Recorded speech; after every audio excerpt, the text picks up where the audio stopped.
महाराष्ट्र विधानसभा चुनाव के नतीजे आते ही एनसीपी प्रमुख शरद पवार ने देवेंद्र फडणवीस की तारीफें करना शुरू कर दिया।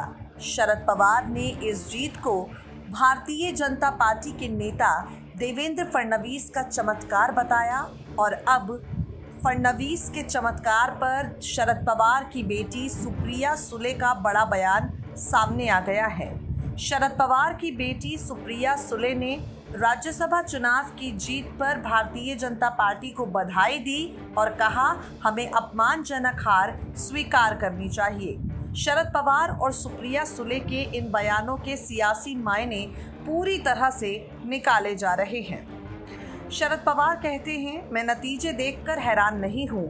भाजपा को जो जीत मिली है वो देवेंद्र फडणवीस के चमत्कार के चलते मिली है।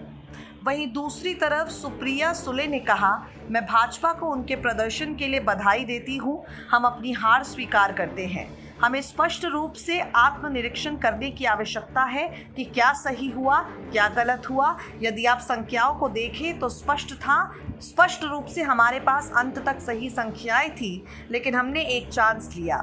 सुप्रिया ने कहा, हम हर एक चुनाव जीत नहीं सकते, इसलिए हमें हमारी शर्मनाक हार स्वीकार करनी चाहिए। हमें देखना चाहिए कि क्या सही हो रहा है, क्या गलत। हमने चांस लिया, हमने अच्छा किया, लेकिन कहीं ना कहीं थोड़ा गैप था जिसे हमें देखना चाहिए था। अगले कुछ दिनों में हम ये साफ करेंगे कि कमी कहाँ रह गई।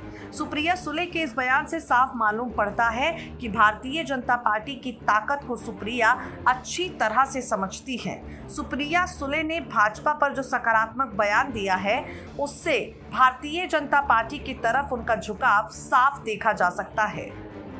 नेक्स्ट 9 न्यूज़ रूम की रिपोर्ट।